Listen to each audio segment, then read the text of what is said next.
શહેર અને જિલ્લામાં નોટિસ પાઠવવામાં આવી સહકારી સુરાપી મંડળોને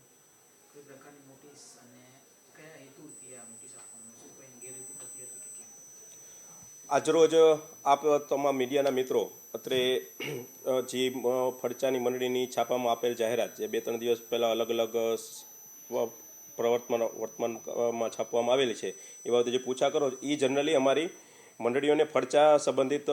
ફડચાની નોટિસ જે અમારા ફડચા અધિકારી એના હોદ્દાના જોગ એને જાહેર નોટિસ તરીકે પાઠવેલ છે. મુખ્ય હેતુ આ મંડળીનો એવો છે કે આ મંડળીઓ જે તે સમયે કામ કરતી બંધ થઈ ગઈ છે. જે તે સમયે પરિસ્થિતિ એવી ઊભી થવાને કારણે અને મંડળીનો જે હેતુ હતો એ મુજબનું તેમને કોઈ કામ ન મળતું હોય કે એના હેતુ ઉદ્દેશ્ય સિદ્ધ ન થતા હોય તો એના કાર્યવાહો કે એના સભાસદોએ આ મંડળીને સ્થગિત હાલતમાં કરી દીધેલી હોય. જે તે સમયે અમારા ઓડિટરો આ મંડળીનો ઓડિટ કરવા જાય તો એ આ પ્રકારની સ્થગિત મંડળીઓને સંબંધિત અમને અહેવાલ કરે છે કે આ મંડળી હાલ કોઈ કામ કરતી નથી અને હવે એમને ફડચામાં લઈ જવી હિતાવહ છે. આથી અમે આ મંડળીને એના અહેવાલના આધારે જે તે સમયે મંડળીને નોટિસ બજાવેલી છે. જનરલી અમે પહેલાં એમને સભાસદોને એના રજિસ્ટર્ડ સરનામે બજાવેલા પણ આ નોટિસો ન બજાવવાને કારણે એક જાહેર માધ્યમ મારફતે પણ એક નોટિસની જાણ કરવામાં આવે છે કે ભાઈ આપણી મંડળી હાલ સ્થગિત અવસ્થામાં હોય અને આ મંડળીને હવે ભવિષ્યમાં કોઈ કામ કરવાનું ન થવાને કારણે હવે અમે ફડચાની કાર્યવાહી કરવાના છીએ. તો આ બાબતની તમામ એમના લગતા વળગતા સભાસદો કે આ બાબતના તમામ હોદ્દેદારો કે સંલગ્ન વ્યક્તિઓને જાણ કરવા માટે એક જાહેર નોટિસના માધ્યમ અમે અપનાવેલું છે. અને એ અન્વયે અમે હાલ આ જાહેર નોટિસ કુલ 36 મંડળીઓને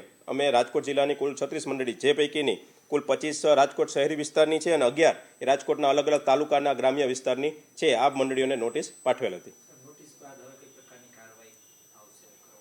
આ નોટિસ અન્વયે જો મંડળી દ્વારા કોઈ જવાબ રજૂ થશે કે તે મંડળી અન્વયે અમે ચાલુ રાખવા માગીએ છીએ કે હાલ અમે મંડળીને સ્થગિત કરવા માગીએ છીએ કે જે બાબતનો પ્રત્યુત્તર થશે એ પ્રમાણે એની અમારા સહકારી કાયદાની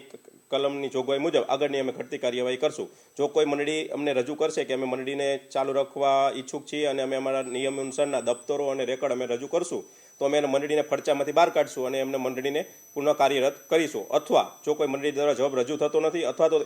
એવો જવાબ રજૂ થાય છે કે અમે મંડળીને બંધ કરવા માગીએ તો અમારી નિયમ અનુસારની જે સહકારી કાયદાની ફડચાની જોગવાઈ છે એ મુજબની અમે આગળની કાર્યવાહી આગળ થશું.